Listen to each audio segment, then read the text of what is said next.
हरियाणा सरकार ने पंचायतों और किसानों के लिए बड़े फैसले लिए हैं। मुख्यमंत्री नायब सिंह सैनी ने जहां पंचायतों को सशक्त बनाने के लिए करोड़ों की राशि जारी की, वहीं बाढ़ और बारिश से प्रभावित किसानों को राहत पैकेज भी दिया गया। महिलाओं के लिए नई योजनाएं भी शुरू की गई है। रिपोर्ट देखिए।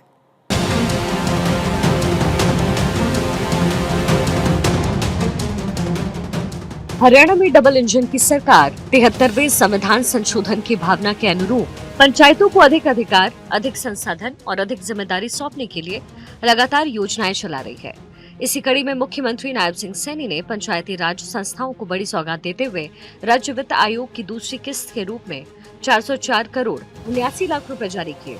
ये राशि सीधे 5,719 ग्राम पंचायत, 144 पंचायत समिति और 3 जिला पार्षदों के खाते में ट्रांसफर होगी।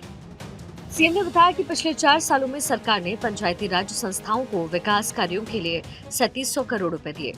इनमें से 3300 करोड़ रुपए गांव के बुनियादी ढांचे और जन सुविधाओं पर खर्च हुए। आदरणीय नरेंद्र मोदी जी की सरकार का ये संकल्प है कि गांव में विकास की जो गति है निरंतर बनी रहे।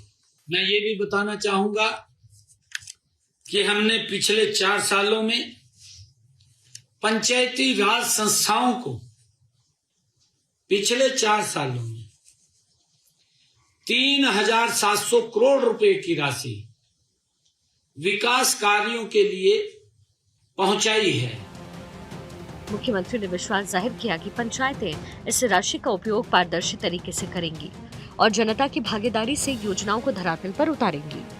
उन्होंने भारी बारिश और बाढ़ से प्रभावित किसानों को राहत देते हुए ट्यूबवेल कनेक्शंस के बिजली बिलों का भुगतान दिसंबर 2025 तक स्थगित करने की घोषणा की। अब जुलाई 2025 तक के देय बिल जनवरी 2026 से बिना अतिरिक्त शुल्क चुकाए जा सकेंगे, जिससे 7,10,000 किसानों को तुरंत राहत मिलेगी। जिन बिलों का भुगतान जुलाई 2025 तक किया जाना था,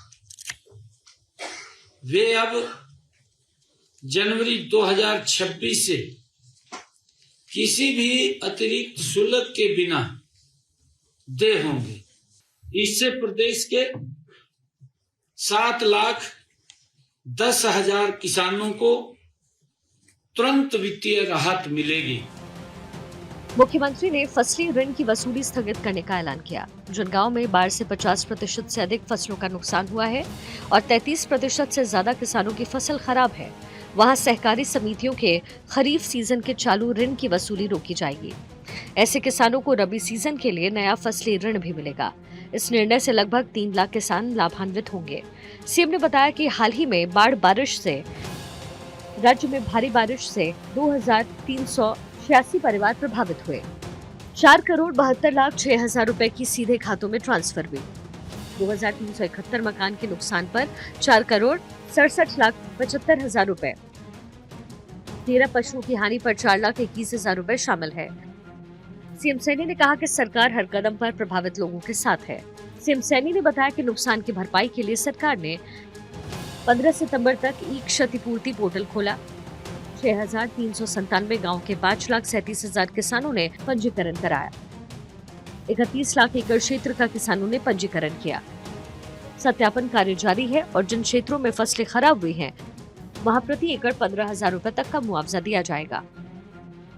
राज्य में धान और बाजरा की खरीद प्रदेश में 30 सितंबर तक 5 लाख मीट्रिक टन आवक हुई, जिसमें से 3.58 लाख मीट्रिक टन की खरीद पूरी हो चुकी है। किसानों के खातों में अब तक 109 करोड़ रुपए का भुगतान हुआ। 187.30 मीट्रिक टन बाजरा खरीद राज्य की एजेंसियों ने किया। 4,970 मीट्रिक टन व्यापारियों ने खरीदा। किसानों को 2,775 रुपए प्रति क्विंटल एमएसपी दिलाने की जिम्मेदारी सरकार ने ली। सीएम सैनी ने बताया कि यदि व्यापारियों द्वारा कम मूल्य पर खरीद की जाती है तो भावांतर की राशि सरकार किसानों को दिलाएगी। महिलाओं के हित में मुख्यमंत्री ने बताया 25 सितंबर को पंडित दीनदयाल उपाध्याय जयंती पर लॉन्च की गई लाडो लक्ष्मी ऐप पर केवल 6 दिन में 1,71,946 बेटियों ने पंजीकरण किया। उन्होंने सभी पात्र महिलाओं से जल्द पंजीकरण कराने का आग्रह किया ताकि 1 नवंबर से पहले किस्त सीधे उनके खातों में डाली जा सके। इसके लिए टोल फ्री नंबर 1800 180 2231 और हेल्पलाइन नंबर 01724880500 भी जारी किए गए। मैं सभी बहनों से अनुरोध करता हूं कि जल्दी अपना पंजीकरण करवा लें ताकि हम इस योजना की पहली किस्त जल्दी आप लोगों के खाते में हम डाल सकें। विपक्ष पर कटाक्ष करते हुए मुख्यमंत्री ने कहा कि कांग्रेस महिलाओं के हितों की बात केवल राजनीति चमकाने के लिए करती है, जबकि वास्तविकता में उनकी सरकारें महिलाओं को कोई लाभ नहीं देती। उन्होंने कहा, हरियाणा सरकार ने अपने संकल्प पत्र के अनुरूप महिलाओं को 2100 रुपए प्रतिमाह देने के लिए पहले ही बजट में 5000 करोड़ रुपए का प्रावधान किया और ये योजना 1 नवंबर से लागू हो जाएगी। चंडीगढ़ से डॉक्टर थानेश्वर शर्मा की रिपोर्ट।